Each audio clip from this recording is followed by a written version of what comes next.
Saudara-saudara yang berkati oleh Tuhan, di beberapa minggu yang lalu kita ada di dalam pembahasan mengenai Roma pasal 8 ayatnya yang ke-5 sampai 11. Nah, di situ berbicara ada dua hal yang berlawanan di dalam diri kita. Ya, jadi ini sesuatu yang tidak bisa kita hindari. Paulus seorang pelayan Tuhan, Paulus seorang yang begitu luar biasa dipakai Tuhan, tapi dia menyadari bahwa di dalam dirinya itu ada roh yang melakukan kebenaran, tetapi ada juga roh kedagingan yang saling berlawanan di dalam dirinya. Dan itu sebagai hamba Tuhan, sebagai hamba Yesus Kristus, dia menyadari bahwa ini sangat sulit jika tidak bergantung kepada Roh Kudus. Seorang hamba Tuhan tidak mungkin bisa menaklukkan dosanya jika kehidupannya tidak ditaklukkan lebih dahulu kepada Roh Kudus. Amin.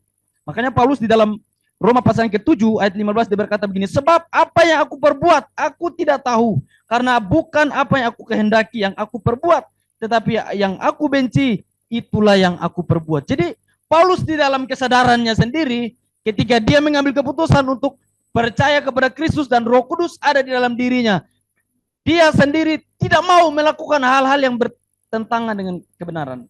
Tapi secara manusia, dia sendiri masih terus bergumul dengan apa yang dia hadapi di dalam dunia ini. Sebab saudara, kalau kita sudah percaya Yesus sekalipun, ingat bahwa kita ini masih memiliki darah dan daging, tubuh ini. Tubuh yang kita miliki ini, tubuh yang sudah ditaklukkan kepada dosa. Daging yang kita punya ini adalah daging yang sudah ditaklukkan kepada dosa ketika Adam dan Hawa jatuh ke dalam dosa. Saudara, ini sesuatu yang sangat penting. Konsep mengenai dosa ini, kelihatannya konsep yang sepele, karena hanya makan buah. Kalau hari ini kita bawa ke zaman sekarang, kita hanya pencuri mangga. Yang kemarin kita kerja di situ, lalu sementara panggang-panggang ayam, kita jolok, lalu kita makan. Itu kelihatannya seperti itu yang terjadi di Taman Eden. Mereka melanggar apa yang sudah Tuhan perintahkan. Dan saudara, dari dosa makan buah itu, dia menjalar kepada kita sampai hari ini. Jadi kelihatannya dosa itu hal yang sepele. Bukan pembunuhan yang terjadi di Taman Eden lebih dahulu. Bukan perzinahan, pemerkosaan. Bukan. Hanya makan yang kelihatannya tidak ada arti. Tapi saudara, hari ini Alkitab menjelaskan bahwa satu orang yang berdosa itu, kita semua terkena dampak daripada dosa. Amin.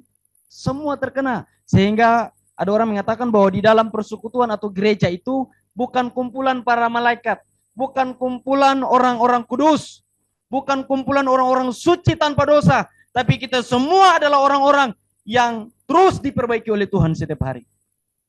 Bukan orang-orang suci yang ada dalam gereja.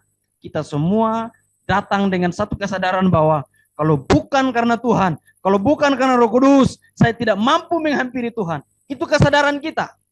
Makanya saudara, kalau kita perhatikan di dalam Roma pasal yang ke-8 ayatnya ke-19, sebab dengan sangat rindu seluruh makhluk menantikan saat anak-anak Allah dinyatakan.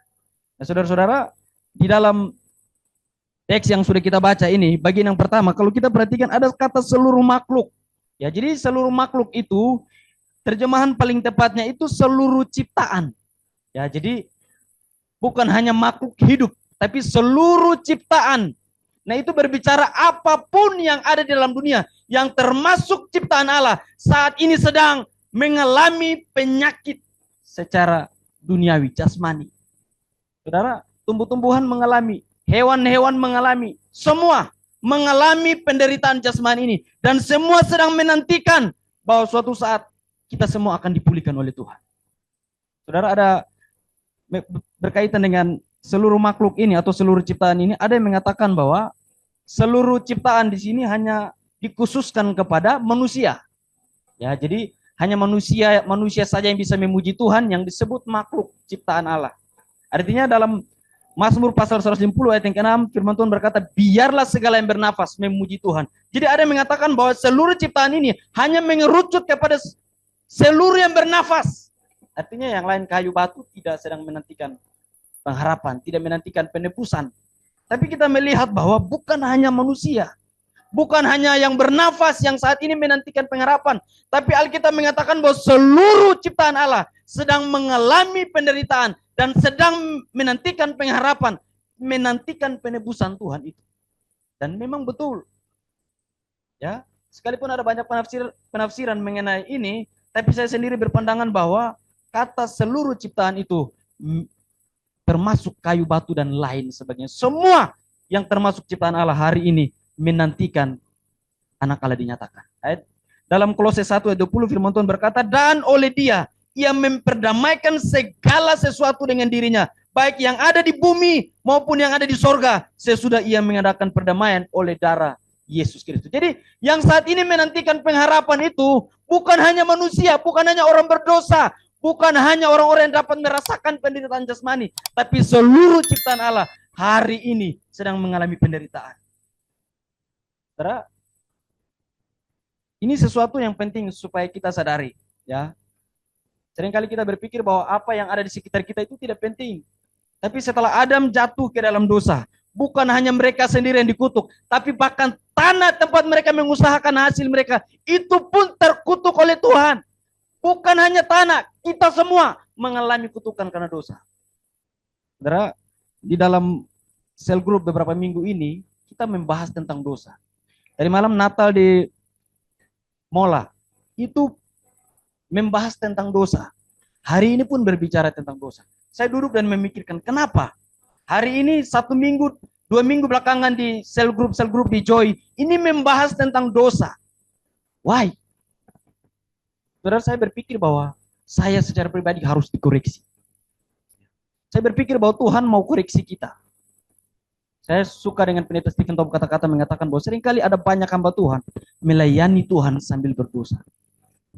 Ketika dia ada di mimbar, dia melayani Tuhan dengan begitu bersemangat, tapi di hari yang lain dia pakai untuk hidup di dalam dosa.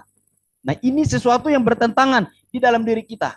Saudara, ketika kita membaca Kejadian 3 ayat 17, kita melihat bahwa Tuhan mengutuk tanah.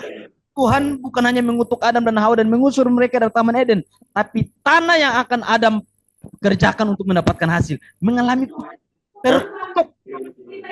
Apa? Dari hadapan Tuhan. Saudara diberkati oleh Tuhan. Dalam Kejadian pasal 3 ayat 17 firman Tuhan berkata, lalu firman-Nya kepada manusia itu, karena engkau mendengarkan perkataan istrimu dan memakan buah dari pohon yang telah kuperintahkan kepadamu, jangan makan daripadanya, maka terkutuklah tanah karena engkau. Dengan bersusah payah engkau akan mencari rezekimu di tanah seumur hidupmu. Kalau kita pikir-pikir Adam tidak jatuh di dalam dosa, hari ini apa yang susah bagi kita? Tidak ada. Ya, saudara, salah satu fakta bahwa seks itu sebelum jatuh ke dalam dosa adalah sesuatu yang suci menurut Tuhan. Tapi kalau sudah jatuh di dalam dosa, hal-hal yang menurut Tuhan suci dilanggar oleh manusia dan akhirnya semua tercemar oleh karena dosa. Saudara, tanah itu sesuatu yang sepele. Ya, kita bahkan tidak peduli dengan tanah. Tapi saudara, tanah itu juga mengalami dampak daripada dosa. Jadi saudara, akibat dosa bukan hanya manusia saja yang terpisah dari Allah, tapi seluruh alam semesta ini terkontaminasi oleh dosa. Ini sesuatu yang tidak bisa kita hindari. Padahal kalau diperhatikan sekali lagi, dosa itu kelihatannya sepele. Ada bahasa-bahasa gaul bilang begini, dosa itu melanggar firman Tuhan, tapi itu enak. Nah, itu bahasa-bahasa gaul ya. Ada biasa video lucu-lucu, enak tapi dosa. Ya.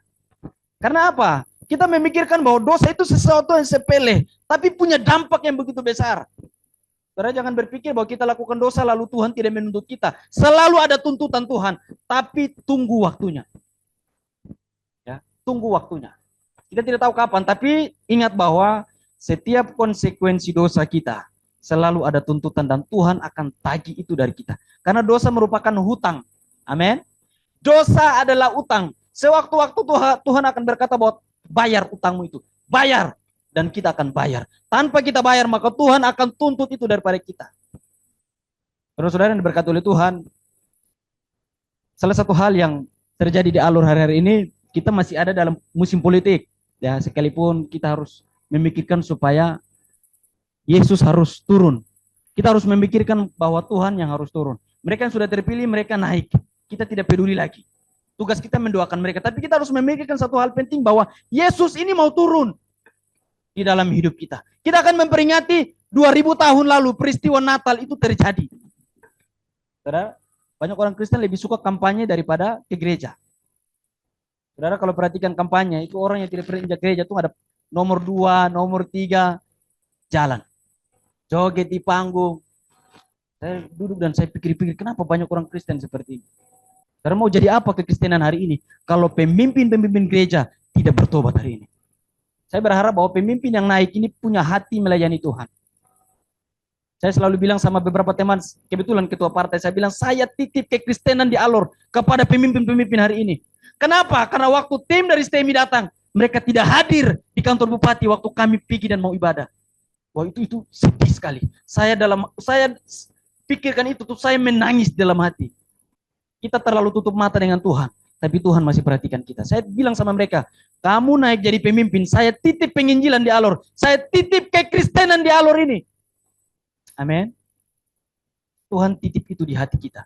Tuhan titip kekristenan di hati saya dan saudara-saudara yang ada di Joy ini. Siapapun gereja apapun kita, Tuhan titip beban penginjilan ini di kita. Saudara, apa yang mau kita kerjakan di Natal kali ini?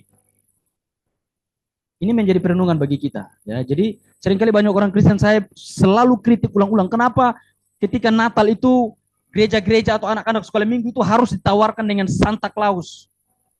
Kenapa harus ditawarkan dengan Santa Claus? Yang harus ditawarkan kepada mereka adalah Kristus yang turun ke dalam dunia dalam kesederhanaan. Saudara, hari ini kita menyambut Yesus datang sebagai bayi Natal. Tapi ingat bahwa ketika dia datang kedua kali, dia datang sebagai hakim dan dia akan menghakimi kita. Saudara, kalau tidak pikir ini, maka kita akan dihakimi oleh Tuhan. Kita semua akan masuk dan dihakimi oleh Tuhan kalau kita tidak memiliki pengenalan yang benar akan Tuhan. Saudara, banyak orang Kristen ketika masih kecil anak-anaknya pergi ke gereja, mereka bujuk dengan pergi lihat Santa Claus, pergi dapat hadiah. Dari kecil sampai besar hanya bujuk dengan dapat hadiah. Mereka lupa bahwa yang harus mereka dapat adalah Kristus sendiri, sang bayi Natal itu. Saudara diberkati oleh Tuhan. Kenapa semua ini terjadi? Semua ini terjadi karena dosa. Amin. Karena dosa. Dosa itu adalah sikap yang membuat kita melawan Tuhan, mengalihkan pandangan kita yang harusnya kepada Tuhan, dialihkan kepada duniawi.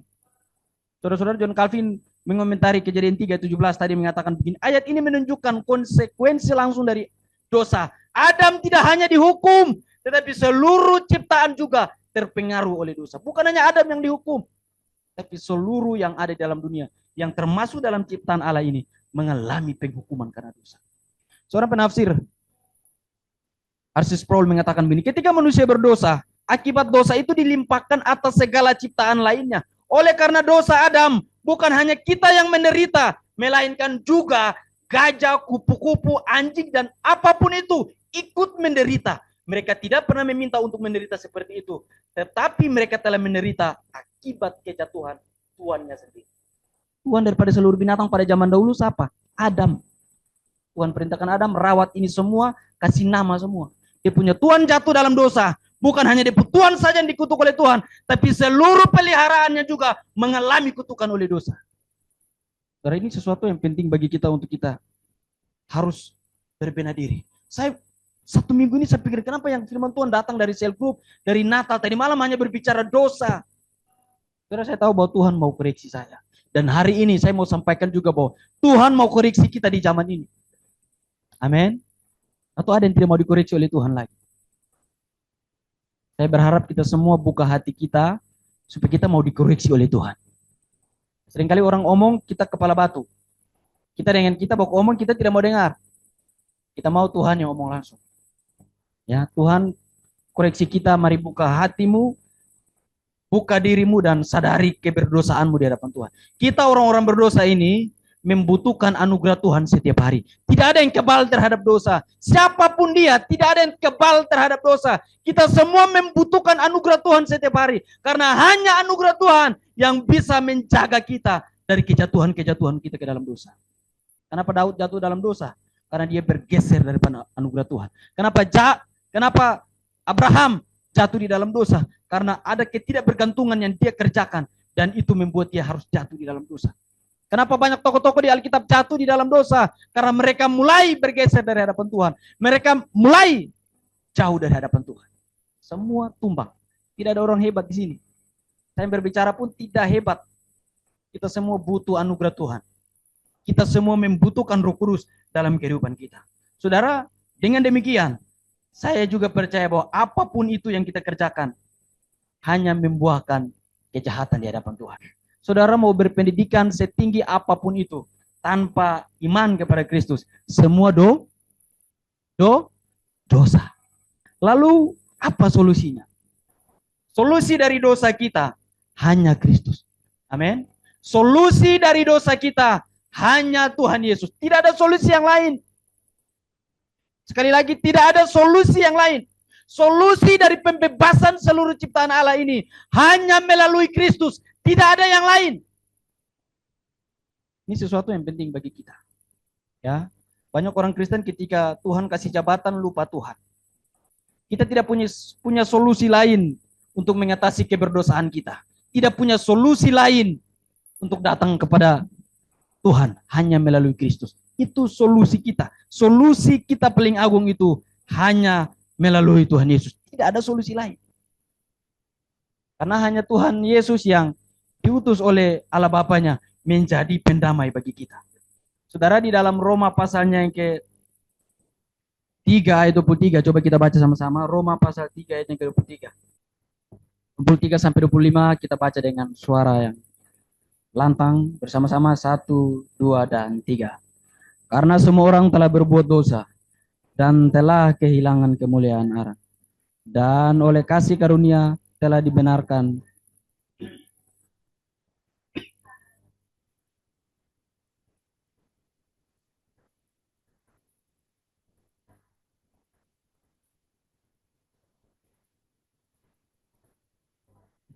untuk menunjukkan keadilannya. Karena ia telah membiarkan dosa-dosa yang telah terjadi dahulu pada masa kesabaran. Saudara-saudara, kalimat di dalam ayat 25, Yesus Kristus atau Kristus Yesus telah ditentukan Allah menjadi jalan pendamaian dalam untuk menunjukkan keadilannya. Jadi saudara, ayat yang sudah kita baca di ayat yang ke-25, Yesus telah ditentukan menjadi jalan terdamai.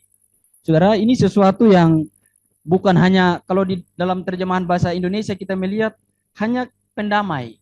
Tapi kalau kita telusuri lebih dalam, itu dia punya pengertian beda. Artinya bahwa Yesus itu menjadi puncak di mana Tuhan Allah menumpahkan murkanya.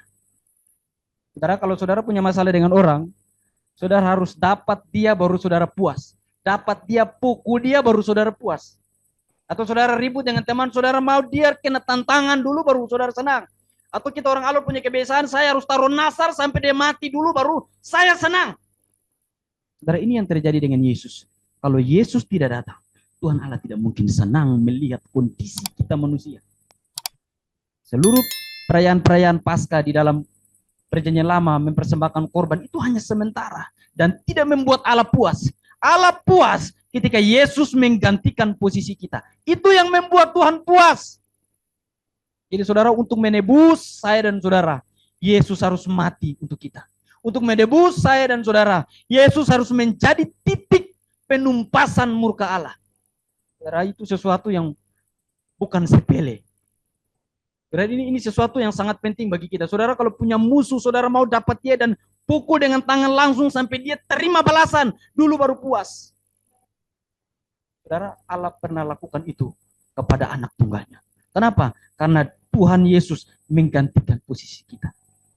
Ini sesuatu yang sangat dalam bagi kita untuk kita mengerti bersama bahwa Kristus adalah mediator agung bagi kita. Kristus yang menggantikan kita. Sehingga hari ini, saudara kalau berdiri di hadapan Tuhan, yang Tuhan lihat bukan kita lagi. Yang Tuhan lihat adalah Kristus.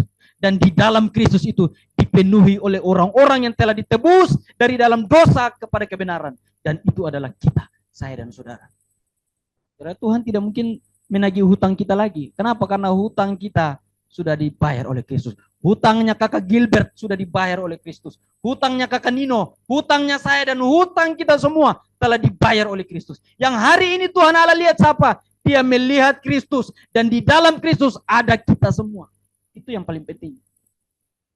Karena kita tidak bisa datang kepada Tuhan dengan segala kebisaan kita, segala kekayaan kita, apa yang kita miliki, jabatan kita, tidak bisa. Jabatan kita hanya sementara. Tapi Kristus kekal bagi kita. Saudara-saudara, jadi sekali lagi dampak daripada dosa ini adalah seluruh ciptaan Allah, alam semesta mengalami penderitaan. Dan ingat sekali lagi bahwa seluruh ciptaan itu hanya bisa dibenarkan kalau Kristus menyatakan kemuliaan. Makanya di dalam Roma pasalnya ke-8 ayat yang ke-17, ini menjadi puncak bagi kita. Dia mengatakan begini, dan jika kita adalah anak, maka kita juga adalah ahli waris. Maksudnya orang-orang yang berhak menerima janji-janji Allah, yang akan menerimanya bersama-sama dengan Kristus, yaitu jika kita menderita bersama-sama dengan Dia, supaya kita juga dipermuliakan bersama-sama dengan Dia. Saudara, salah satu pengharapan terbesar anak-anak Tuhan hari ini adalah dimuliakan bersama-sama dengan Kristus. Tidak ada hal yang lain. Pengharapan terbesar kita hari ini adalah kita menantikan kita dimuliakan bersama-sama dengan Kristus. Itu keindahannya luar biasa. Dia lebih indah dari pantai apa yang ada di Maimol atau ada di Alor ini. Dia lebih indah dari apapun yang ada dunia ini. Itulah kemuliaan yang Tuhan nanti berikan kepada kita. Jadi kita semua hari ini sedang menantikan bahwa Kristus mentransferkan kemuliaannya kepada kita. Itu yang hari ini saya dan saudara sedang berdoa. Sekalipun di dalam pengharapan ini kita banyak mengalami penderitaan.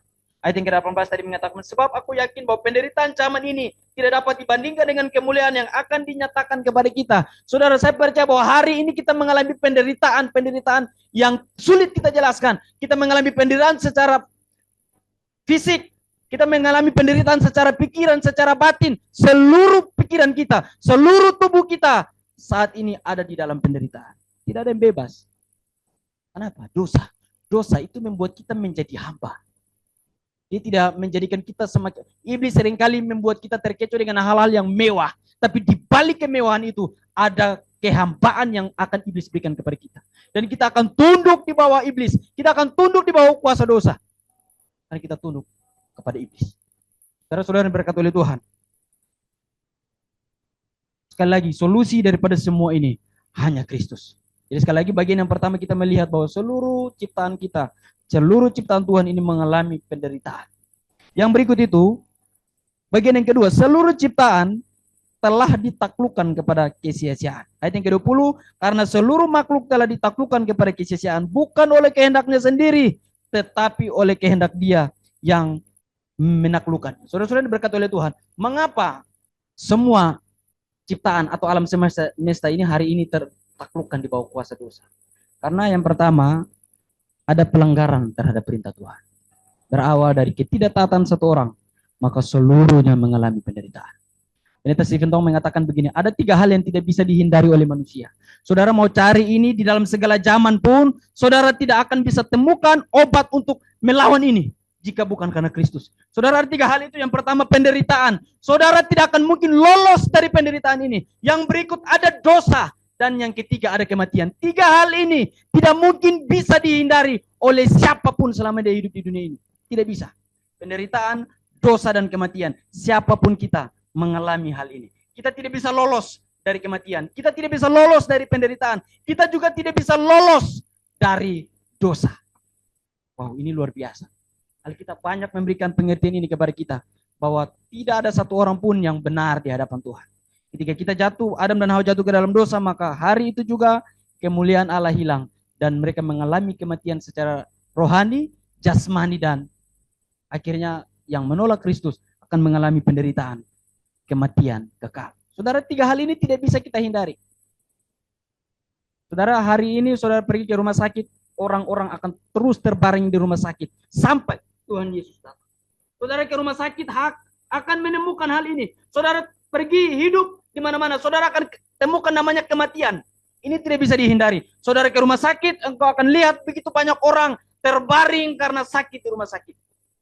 Dan kita akan lihat, menyaksikan juga banyak peristiwa-peristiwa dosa terus berlanjut.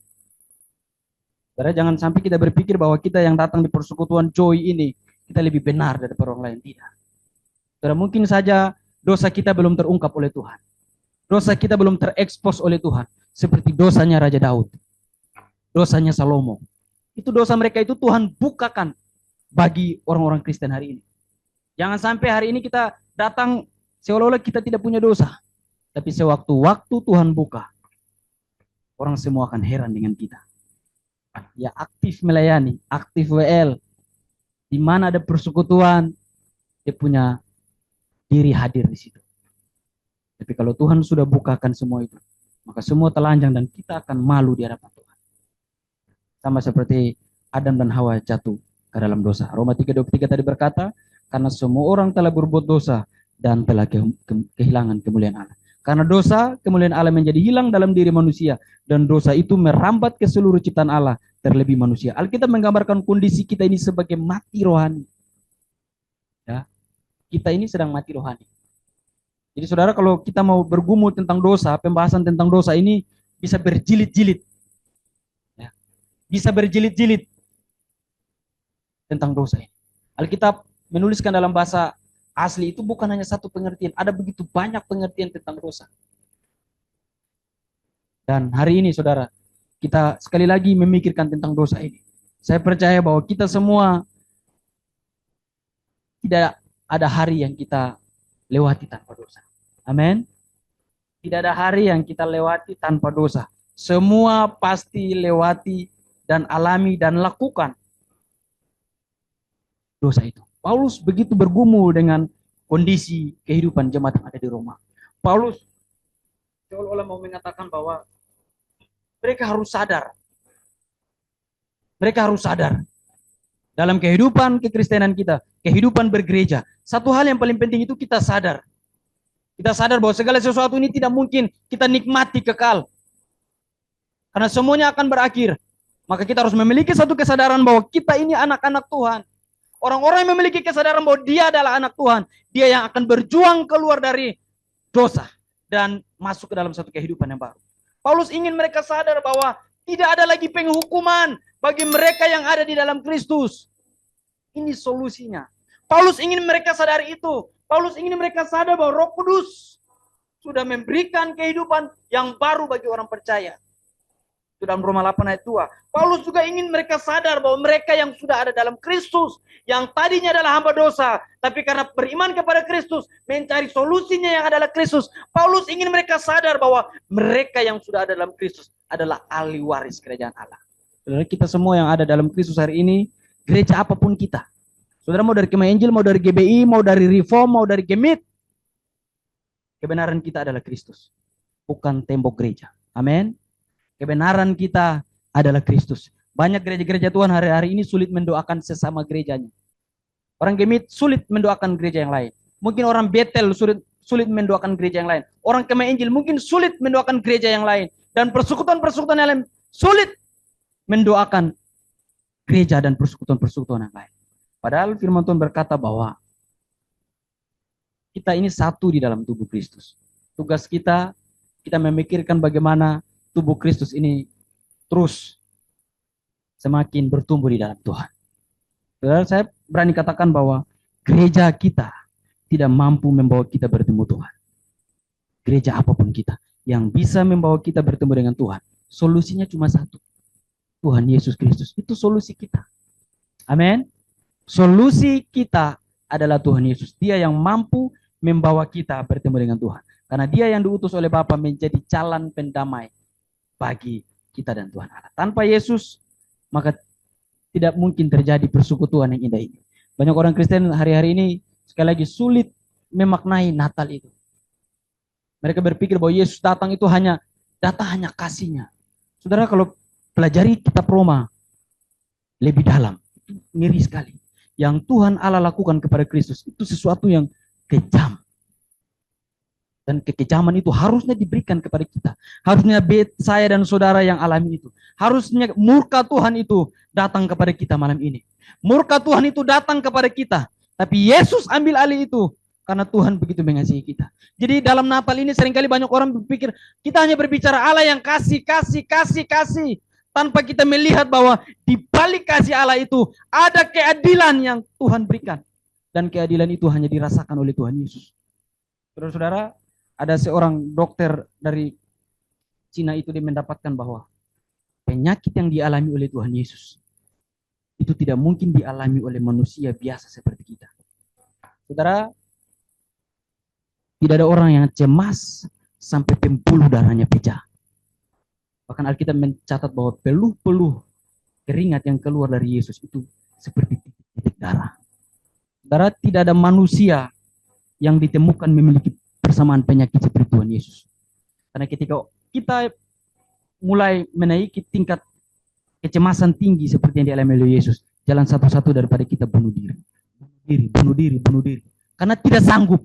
Tapi saudara, Yesus begitu cemas. Dia berjuang melawan semua. Dia berjuang melawan murka Allah. Dia berjuang menanggung seluruh murka Allah. Sampai darahnya keluar. Sampai bahkan keringatnya itu keluar seperti titik-titik darah.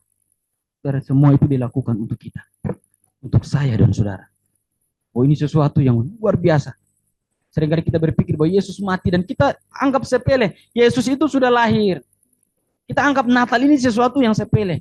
Tapi di balik itu kita harus sadar bahwa murka Tuhan siap dinyatakan dari dalam bayi Natal itu. Saudara-saudara berkat oleh Tuhan. Dan penyakit itu tidak ditemukan di dalam orang lain. Hanya ada di dalam Yesus Kristus. Semua orang ketika mau sampai kepada puncak penyakit itu, bunuh diri, minum racun, baygon, cap tikus, dan selesai semua. Tapi Tuhan Yesus bergumul, dia berjuang, menanggung. Kenapa? Dia mau saya dan saudara-saudara memiliki keselamatan. Dia mau kita memiliki keselamatan yang pasti di dalam Tuhan. Amin. Jadi kita menolak ada teologi-teologi yang mengatakan bahwa keselamatan itu bisa hilang. Tidak. Yesus tanggung, bukan tanggung setengah-setengah. Amin. Yesus tidak pernah tanggung dosa saya dan saudara secara setengah-setengah. Tidak. Maka Yesus berani berkata bahwa sudah selesai. Apanya yang selesai? Dosa kita sudah selesai. Yesus solusinya bagi kita. Saudara-saudara yang diberkati oleh Tuhan. Mengapa penting bagi kita? Supaya kita tahu bahwa kenapa seluruh ciptaan sudah ditaklukkan kepada sia-sia. Yang pertama tadi kita mengerti bahwa Tuhan sudah perintahkan kepada manusia. Lalu manusia dengan kesadarannya sendiri melanggar perintah Tuhan. Dan akhirnya yang berdosa tidak menyatu lagi dengan yang kudus. Ini sesuatu yang penting saudara-saudara. Yang dosa tidak bisa menyatu dengan yang kudus. Kita bersyukur hidup di zaman perjanjian baru. Ya, kita berdosa tidak diranjam batu sampai mati. Kita berdosa juga kita masih jalan-jalan. Tapi kalau kita hidup di dalam perjanjian baru, saya orang pertama mungkin sudah mati baru saudara-saudara nyusul. Kenapa? Karena tidak ada hari kita lepas daripada dosa. Saudara-saudara, kondisi ini yang dialami oleh Nabi Yesaya. Ketika Raja Uzia sudah mati, dia masuk di dalam bait Allah dan dia bertemu ada seorang dengan jubah putih duduk di takhta bait Allah. Dan dia tahu bahwa yang duduk itu bukan Raja Uzia, bukan siapa-siapa, bukan manusia. Tapi yang duduk itu Raja Israel. Lalu apa yang dikatakan oleh Nabi Yesaya, dia berkata bahwa celakalah aku binasa. Saudara, ini membuktikan bahwa yang kudus tidak bisa bersama-sama dengan dosa. Ada satu kesadaran terhadap dosa yang dimiliki oleh Nabi Yesaya ketika dia dipanggil oleh Tuhan. Dia melihat bahwa Allah Israel itu Allah yang kudus. Makanya dia mengatakan begini, celakalah aku binasa, sebab aku ini seorang yang najis bibir. Dan aku tinggal di tengah-tengah bangsa yang najis bibir, namun mataku telah melihat sang Raja, yakni Tuhan semesta alam. Saudara, kalau tidak punya kesadaran tentang dosa, aduh, ini kita mau dibawa kemana nih hubungan kita dengan Tuhan? Kalau kita tidak memiliki kesadaran akan dosa seperti Nabi Yesaya ketika pertama kali melihat Tuhan, dia mengutuk dirinya sendiri, celakalah aku binasa. Itu juga terjadi dengan kondisi ketika Simon Petrus, Tuhan bilang begini, tebarkan jalamu ke sebelah. Petrus dengan berat hati mungkin, dia tebarkan jala. Dan ketika dia tarik, mereka tarik semua. Dan ikan itu begitu banyak, bahkan koyak dia punya jala itu. Kalau hari ini orang bilang pukat. Dan setelah jalannya koyak, apa yang Simon Petrus bilang sama Tuhan? Dia berkata begini, Tuhan, pergilah daripadaku. Aku orang berdosa. Saudara, ini suatu kesadaran yang penting. Harusnya kita juga memiliki kesadaran. Ketika kita mendapatkan sesuatu yang baik dari Tuhan, yang pertama-tama kita harus menyadari bahwa semua ini datangnya dari Tuhan. Tuhan, sebenarnya saya tidak layak mendapatkan ini, tapi Tuhan memberikan itu kepada saya. Simon Petrus tidak layak, tapi Tuhan menunjukkan kekudusannya kepada dia. Akhirnya dia menyadari bahwa Tuhan, pergi dari saya. Tuhan, pergi dari saya. Saya orang berdosa. Hari ini apa yang mau kita lakukan? Apa yang mau kita katakan kepada Tuhan? Seringkali kita berdosa sambil melayani. Kita sudah berdosa pun kita tidak menganggap bahwa Tuhan itu kudus. Dalam keadaan berdosa kita dengan seenaknya datang kepada Tuhan. Saudara-saudara itu mengatakan hal yang sama. Tuhan, saya berpuasa 3 kali seminggu. Saya tidak berzina, saya tidak mencuri, saya tidak seperti orang pemungut cukai ini. Tapi dengan bangganya dia omong itu, lalu dia menghadap Tuhan. Tuhan sebenarnya mau katakan, kamu tidak tahu malu.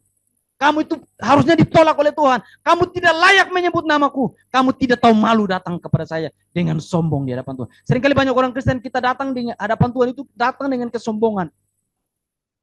Seolah-olah Tuhan itu mau tendang kita dari dalam gereja. Tuhan mau usir kita di dalam persekutuan. Kenapa? Sudah berdosa, datang kepada Tuhan dengan sombong lagi. Akhirnya Tuhan berkata bahwa yang dibenarkan oleh Tuhan adalah seorang pemungut cukai ini. Sedangkan yang Farisi itu tidak dibenarkan oleh Tuhan. Saudara, yang berikut, kenapa semua makhluk ditaklukkan kepada kesia-siaan? Yang pertama, kita harus menyadari bahwa Tuhan mengizinkan adanya kejatuhan. Saudara, banyak orang Kristen menolak hal ini. Tuhan mengizinkan adanya kejatuhan. Saudara, Yesus ditetapkan, dipilih menjadi pendamaian bagi kita. Dipilih untuk menjadi tempat di mana muka Allah dilampiaskan. Itu bukan sejak manusia jatuh ke dalam dosa. Tapi sebelum adanya dosa, Yesus sudah dipilih. Dan coba kita perhatikan di dalam pasal yang ke-1. 1 Petrus pasal 1 ayat yang ke-18 sampai 20 saya bacakan buat kita semua. Sebab kamu tahu bahwa kamu telah ditebus dari cara hidupmu yang sia-sia, yang kamu warisi dari nenek moyangmu. Itu bukan dengan barang yang fana, bukan pula dengan perak atau emas, melainkan dengan darah yang mahal, yaitu darah Kristus yang sama seperti darah anak domba, yang tak bernoda dan tak bercacat. Ia telah dipilih sebelum dunia dijadikan, tetapi karena kamu, ia baru menyatakannya pada zaman akhir. Saudara, ini sesuatu yang sangat penting. Kenapa Tuhan mengizinkan ini? Yang pertama kita harus melihat bahwa Kristus mau dimuliakan. Tuhan mengizinkan semua ini supaya kembali kepada Allah dimuliakan. Sebab Allah menciptakan kita tujuannya itu. Kita memiliki relasi dengan Tuhan dan kita memiliki hubungan dengan Tuhan supaya kehidupan kita terus memuliakan Tuhan. Saudara, Alkitab menjelaskan secara detail tentang itu bahwa Kristus dipilih sejak sebelum dunia dijadikan. Bahkan kita pun dipilih sebelum dunia dijadikan. Jadi saya dan saudara-saudara perlu bersyukur bahwa kita orang-orang Kristen yang percaya kepada Kristus, bukan saja kita percaya, tapi kita telah dipilih untuk menjadi percaya sebelum dunia dijadikan. Coba mari kita buka Roma pasal yang ke-8. Roma pasal yang ke-8 ayat yang ke-30. 29 dan 30. Ya, ayat 29 dan 30. Firman Tuhan berkata, sebab semua orang yang dipilihnya dari semula, mereka juga ditentukannya dari semula untuk menjadi serupa dengan gambaran anaknya, supaya ia, anaknya itu menjadi yang sulung di antara banyak saudara. Dan mereka yang ditentukannya dari semula, mereka juga dipanggilnya, mereka yang dipanggilnya, mereka itu juga dibenarkannya, dan mereka yang dibenarkannya, mereka itu juga dimuliakan. Beberapa kali Alkitab menjelaskan bahwa dari semula itu berbicara apa? Semula itu berbicara sesuatu yang sebelum terjadi di dalam seluruh penciptaan, terjadi di dalam kekekalan. Dan saudara, sekali lagi Yesus dipilih menjadi pendamaian bagi kita sejak di dalam kekekalan. Maka saudara, ketika kita melihat bahwa Alkitab menjelaskan bahwa Tuhan menaklukkan segala sesuatu oleh kehendaknya sendiri, kita melihat bahwa Tuhan mengizinkan manusia itu jatuh ke dalam dosa. Banyak orang seringkali bingung dan memikirkan hal ini seolah-olah Alkitab tidak menjelaskan. Mereka bertanya, kenapa Tuhan yang kudus, Tuhan membiarkan dosa masuk ke dalam Taman Eden? Sudah, ini sesuatu yang paradoks, tapi Alkitab ajarkan kepada kita. Sesuatu yang kelihatannya bertentangan dengan kehendaknya Tuhan, tapi Tuhan membiarkan iblis itu ada di tengah-tengah Taman Eden. Sesuatu yang buruk, sesuatu yang baik menurut Tuhan. Ketika Tuhan menciptakan semua, Tuhan berkata begini, segala sesuatu ini baik menurut Tuhan. Kalau baik menurut saya, baik menurut saudara-saudara, mungkin kita tidak mungkin percaya bahwa dia omong itu benar. Karena dia manusia, dia tidak menjamin 100% apa yang dia buat itu baik. Tapi saudara, Tuhan menjamin bahwa apa yang dia buat itu baik. Pertanyaannya, apa yang menurut Tuhan itu baik? Kenapa ada iblis yang tidak baik di dalam? Apakah Tuhan kecolongan? Apakah Tuhan ketiduran waktu iblis merayap masuk bagaikan ular? Ataukah iblis masuk di dalam ular itu Tuhan tidak tahu? Saudara, ini tentu Tuhan tahu semua. Tapi Tuhan memang mengizinkan hal itu terjadi. Supaya Kristus menjadi mediator yang agung bagi kita. Yesus menjadi jembatan antara Allah dan manusia berdosa. Kristus adalah solusi dari penaklukan manusia ke dalam dosa. Jadi solusi dari penaklukan manusia ke dalam dosa hanya Kristus. Solusi dari dosa hanya Tuhan Yesus Kristus. Jadi saudara, Allah mengizinkan dosa sekaligus memberikan solusi bagi dosa tersebut. Saudara, Allah tidak pernah berjanji sesuatu yang muluk-muluk. Kalau ada pasangan berjanji dan seringkali dia tidak tepati dia punya janji. Apalagi kita orang alor. Seringkali berjanji kita ingkari sendiri. Tapi Tuhan tidak mungkin ingkari dia punya janji. Amin. Saudara, ada penelitian mengatakan bahwa ketika burung merpati itu dilepas selama 10 km, berjarak 10 meter. Betinanya di sini, jantannya dilepas. Kurang lebih jaraknya 10 km. Merpati bisa kembali kepada betinanya. Kalau merpati saja tidak ingkar janji. Dia pergi dan dia kembali. Karena ada cintanya di sini. Apalagi Tuhan. Amin. Tuhan tidak pernah berjanji dan Tuhan mengingkari janji. Saudara, Tuhan memilih Tuhan Yesus. Bapa memilih Kristus menjadi pendamai bagi kita. Sebelum segala sesuatu ada. Kristus adalah solusi bagi kita. Solusi yang Allah tawarkan kepada kita. Tidak ada yang lain. Hanya Tuhan Yesus. Di ayat yang ke-21 dan 22 firman Tuhan berkata, tetapi dalam pengharapan. Karena itu makhluk itu sendiri juga akan dimerdekakan dari perbudakan kebinasaan dan masuk ke dalam kemerdekaan kemuliaan Allah. Kemuliaan anak-anak Allah. Tetapi dalam pengharapan, karena makhluk itu sendiri juga akan dimerdekakan dari perbudakan kebinasaan dan masuk ke dalam kemerdekaan kemuliaan anak-anak Allah. Sebab kita tahu bahwa sampai sekarang segala makhluk sama-sama mengeluh dan sama-sama merasa sakit bersalin. Ayat ke-2, bagian yang terakhir. Saudara, hari ini kita seperti orang yang bersalin. Saudara, mungkin ada yang belum punya anak atau sudah. Ketakutan terbesar dari seorang ibu, dari para medis itu pun adalah penyakit bersalin. Itu ngeri. Untung laki-laki tidak bersalin. Saya tidak tahu kalau laki-laki bersalin, saya memilih menduda seumur hidup.